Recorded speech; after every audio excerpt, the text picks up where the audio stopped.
Let's talk about the younger guys on the Toronto Raptors. Scotty Barnes, RJ Barrett, John Mobo, and of course, the one and only, Grade A Dick.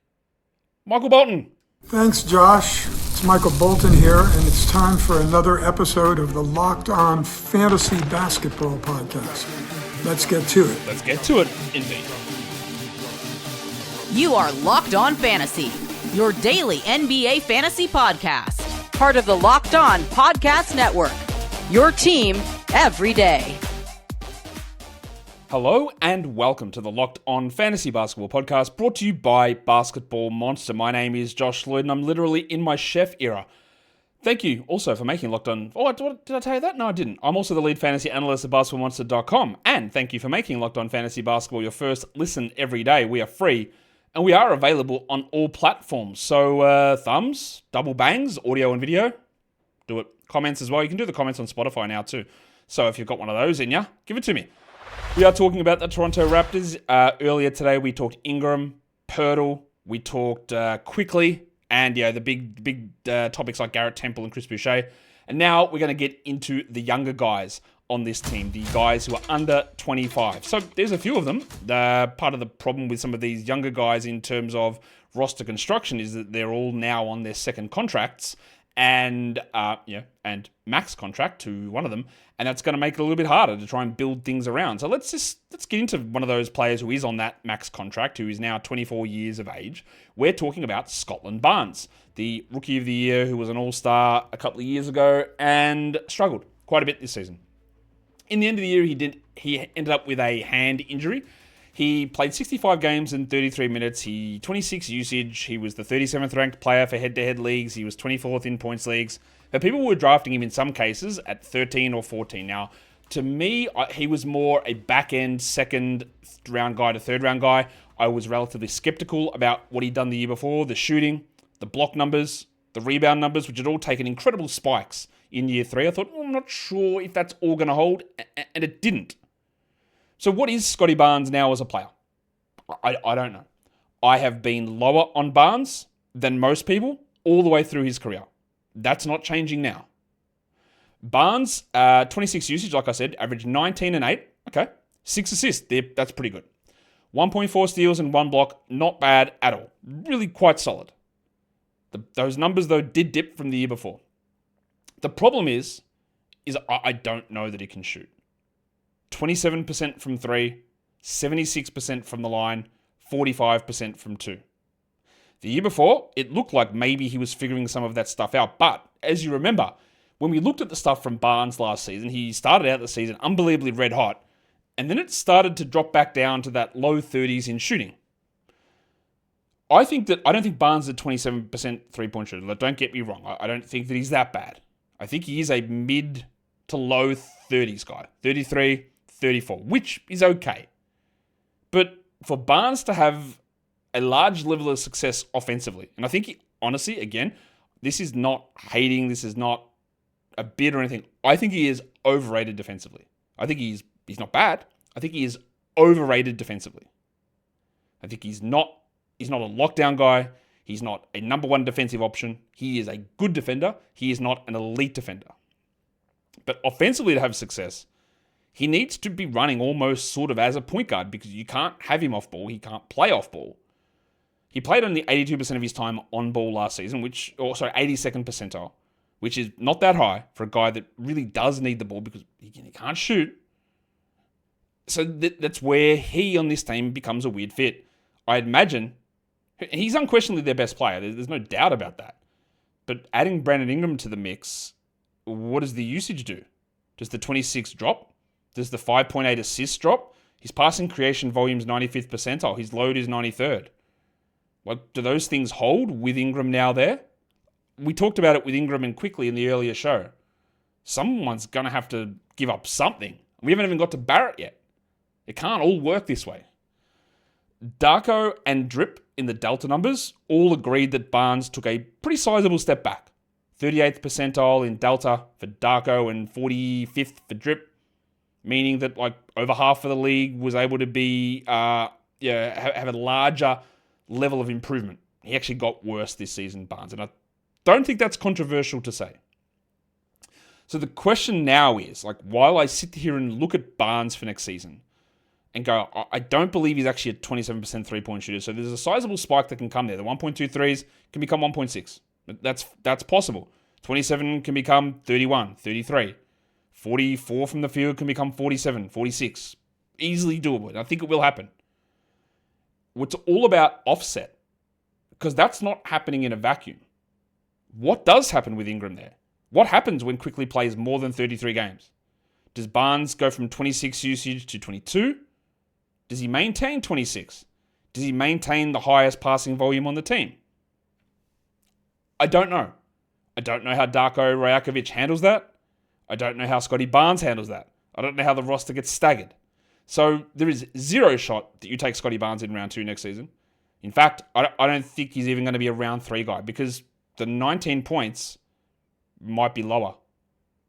The rebounds and assists, well, the rebounds might stay, but what if the assists drop because there's more Quickley and now there's Ingram? Do the blocks get back up? Again, I think some of that was very fluky from that earlier year 3 season. So where is Barnes? 50th? 40th? He was 48th post-trade deadline. Is that a realistic spot? I don't think it's too crazy to say that maybe it is.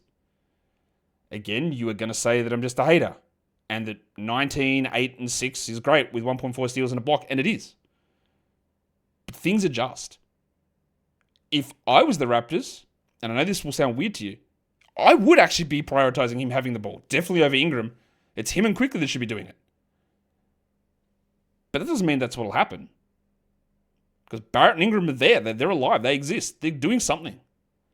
And if Barnes loses some of that usage and assist volume and still can't shoot, then what are we doing? Where are we at with him?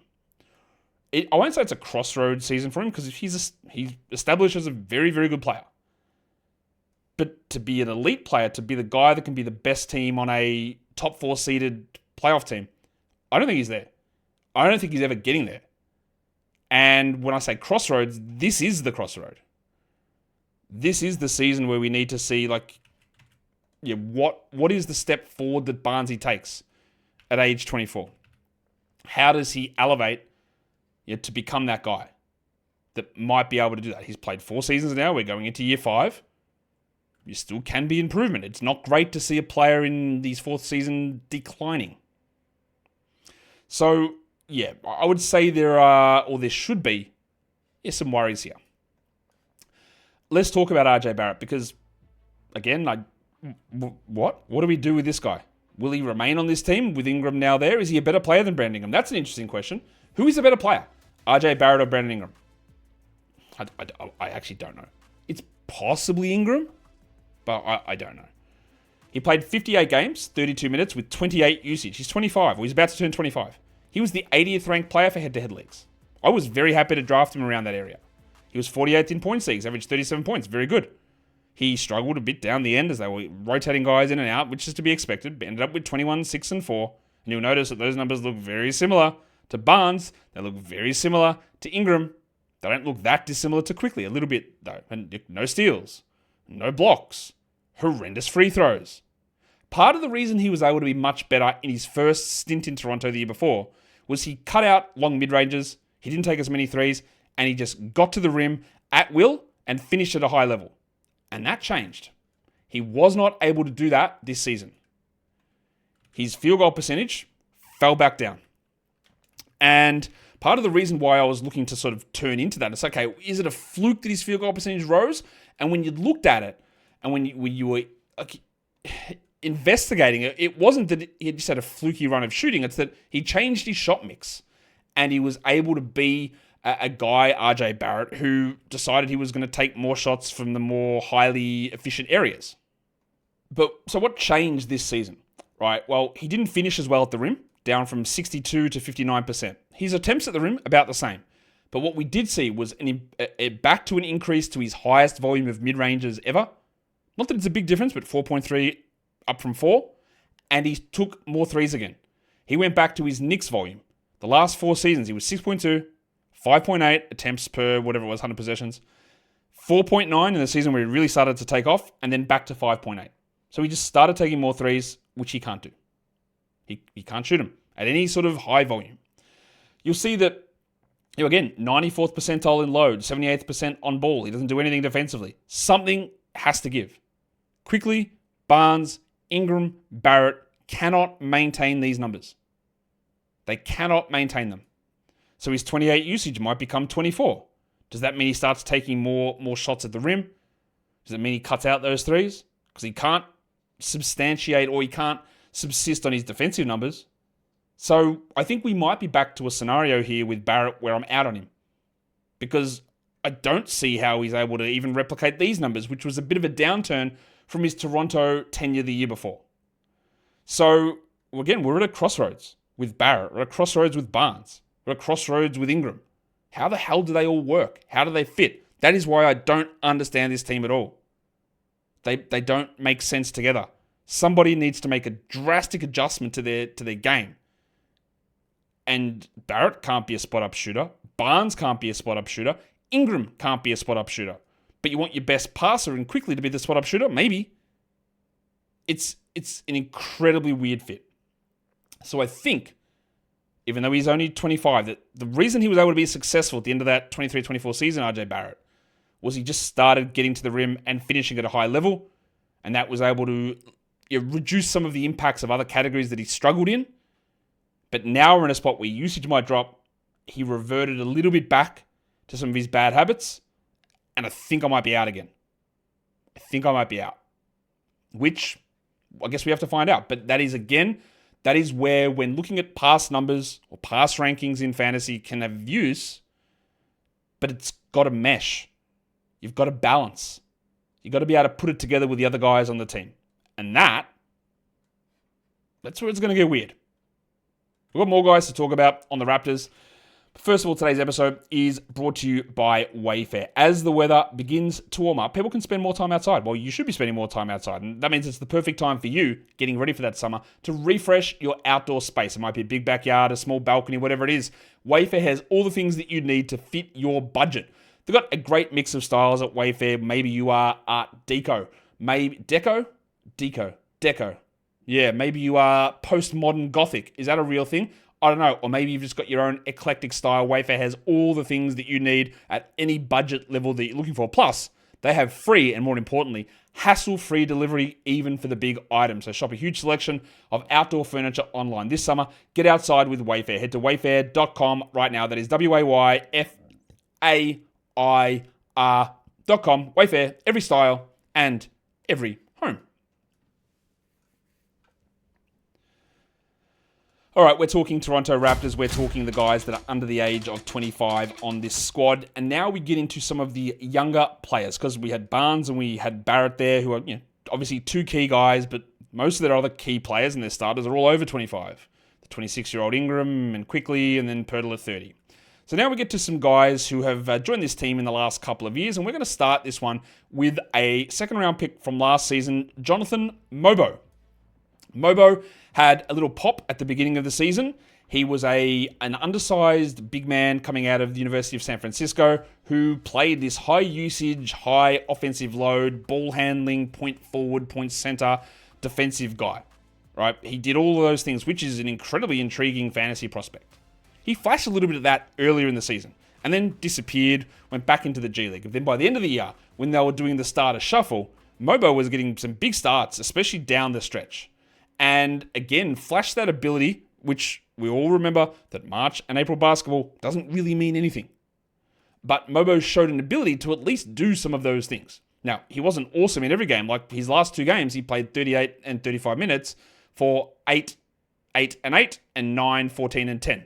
But he had 4 steals in one of those and 2 blocks in another. But then he also had a 17, 10, and 11 triple-double. He had a 17, 11, and 7, 2 steal, 2 block game. Like these are ridiculously good games. In games that don't mean anything. Remember that. For the year, he was 131st post-trade deadline in category leagues, 180th overall in 20 minutes at 14 usage, which, as a second-round rookie, is really impressive. He had 6 and 5 with 2 assists, 0.9 steals. Now, the shooting is a problem. 24% from 3, 73 from the line, 44 from the field. Darko and Drip both were very impressed, improved his numbers a lot. He contested a lot of shots. He deflected a lot of balls. He wasn't an on-ball guy. He passed at a decent amount for a center. He wasn't a guy taking a big offensive load. There is a lot here that can improve. The problem with Mobo, to me, is twofold. Can he be really productive, especially in games that don't matter? Yes. But he can't shoot, and he's undersized. And to be the next Draymond Green, well, you can't do it. It's just, these are the sort of players, if you want to put unrealistic expectations on someone, it's like saying, well, this guy's on a Shai Gilgeous-Alexander trajectory. No, he's not, because that's the trajectory that never happens. Or he's going to develop like Kawhi. Shout out to Patrick Williams. Well, no, because Kawhi's the only one who did that. And a 6'6" power forward becoming one of the best centers in the NBA, multi-time defensive player of the year in Draymond Green, you know how many times that happens? Like once. So expecting him, Mobo, to be Draymond is just not a thing. Can he be a really, really strong backup? I think yes. Can he start at a pinch? Yes. But those numbers down the end of the year when he was playing with Colin Castleton and Jared Rhoden and Jamison Battle, while he was facilitating against some of the worst teams in the NBA, it's interesting. Of course it's interesting. And he's a rookie, but he is also an older rookie. So he's already 24. And, while we expect guys in year 2 to improve, and I think some of that shooting will improve, especially the 44% from the field. Like, the finishing inside is going to improve. I think he'll hit 50% at some point. But will he ever get enough playing time or enough volume to matter in fantasy? I would say there will be a time that, yes, that is true. And you could say, well, he played 20 minutes as a rookie, that should go up. But he played 20 minutes as a rookie in a team that was terrible and deliberately trying to lose. So some of those minutes came in unearned situations. And as the team theoretically gets better, he might not have those unearned situations there. So while the improvement comes, the opportunity for minutes might be fewer, meaning it's a little harder to get there. So I liked his season. I thought it was encouraging. I thought he can be a very strong backup who probably could start half a season at a pinch in 3 or 4 years and be a strong top 100 fantasy guy. But it requires a lot of things to happen. I wouldn't be, as a dynasty manager or as a Raptors front office executive, going, right, we've got a future starter here. Let's not worry about that spot. We're locked in. Mobo's the guy. He could be there, but I'd say it's a very low possibility of that happening. The shooting needs to be there, but he can pass. And he's a really, really good defender. An incredibly good defender. I just wish he was 3 inches bigger. I just wish he was taller. But it was good. It was good. I don't think we got much good Dick this season. Grade A Dick in year 2. We wanted the prestige penis to step into a larger role. And we got larger Dick. We did. He played 29 minutes. He's only 21. He had 20 usage. But playing 9 more minutes a game, he was worse than John Mobo for fantasy. He averaged 23 fantasy points. He started big chunks of this season. But he gave us not even the indication, but I guess the confirmation of what do you do that's not shooting threes. You had opportunities when quickly went down, Barrett was hurt for periods, and Barnes was out. You had opportunities to do more, and we got 14, 3.6 rebounds with 1.8 assists in 30 minutes, which is basically just full starters minutes. And 32s maybe full starters. Close enough to being a starter. We got 14, 3.5, and 1.8. We got 0.9 steals. He shot 41, 85.8, which is great from the line, and 35 from 3. And if you're going to be that guy, Dick, I need 38. I need 39 shooting from 3. I need something else. Look at that passing creation volume, 48th percentile, bro. Rim contest, deflections, bad. Time on ball, didn't have it. Offensive load, low. He improved from a rookie because he didn't do anything as a rookie. He was quite bad as a rookie. But we wanted him to step up into a larger role, and he did. But I won't say that the production followed him.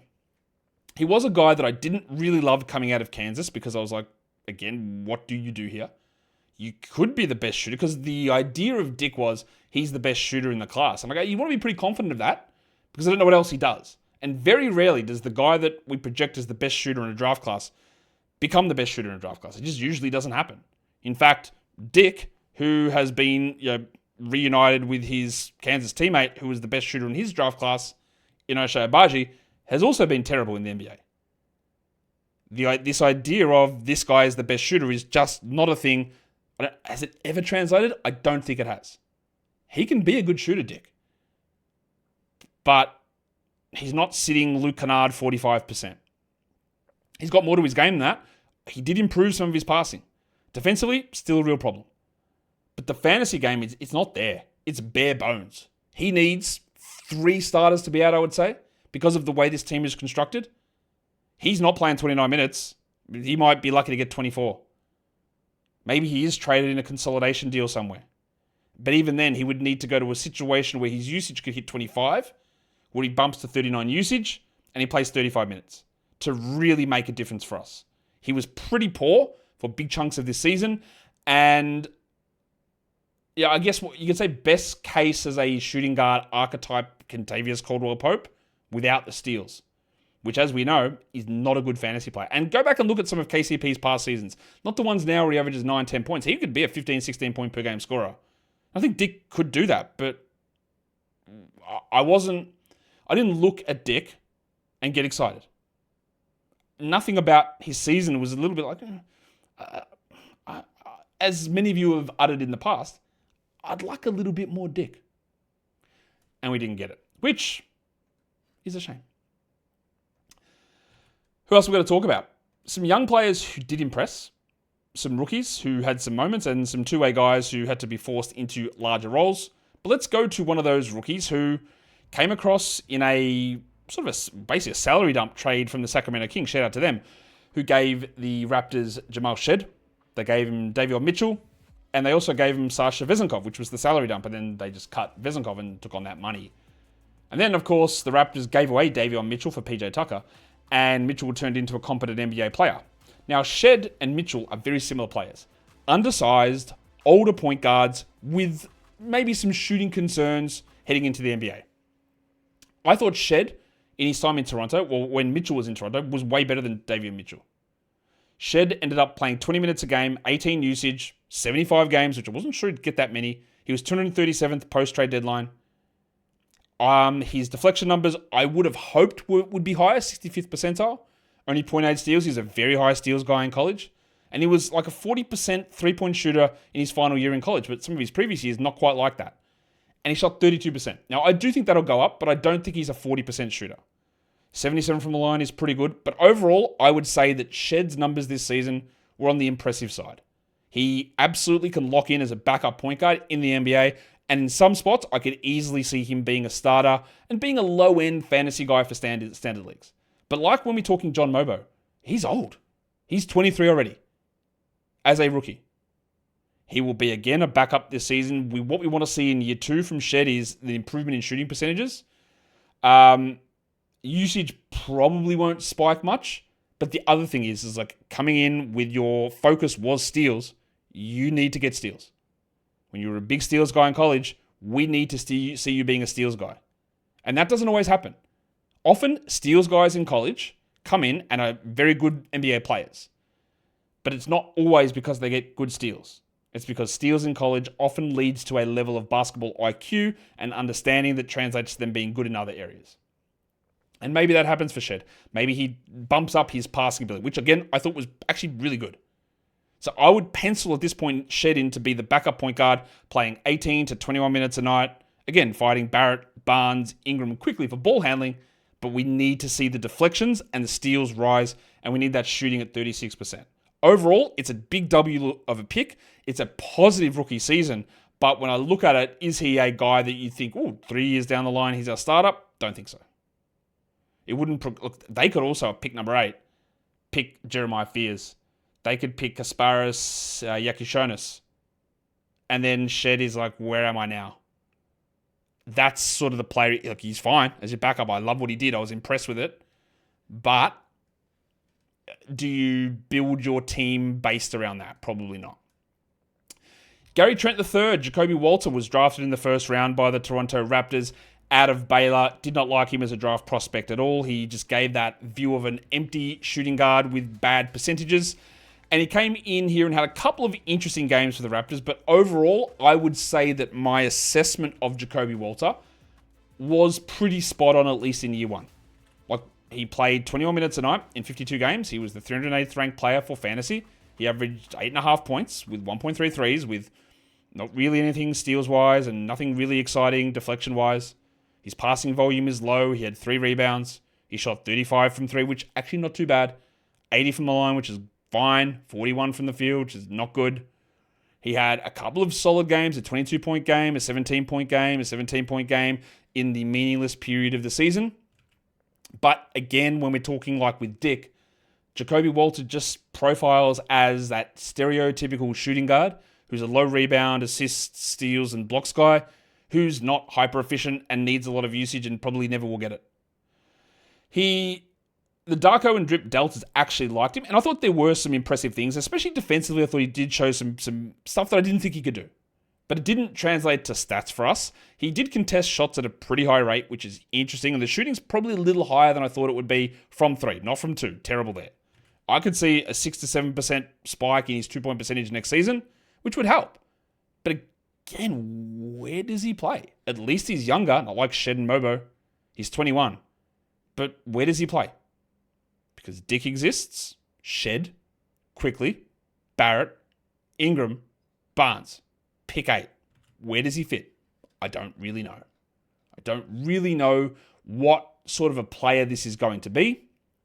The 2-point efficiency stuff is pretty bad for Walter, and while he's a decent enough size, he's just not a player where I go, yeah, this is a future starter level guy. I think he's one of those players who sort of floats around, who gets opportunities. Okay, look, again, the other guy that he's very similar to is Lonnie Walker, who can have those scoring outbursts but just offers very little else. I think Jacoby Walter's got more defensively, but from what I expected out of him, and then what I saw, I was impressed more with his defense than offensively, and otherwise the offensive stuff just sort of confirmed my concerns. Colin Castleton's a guy that does have a good fantasy profile. He's on the Raptors still with a non-guarantee for next season.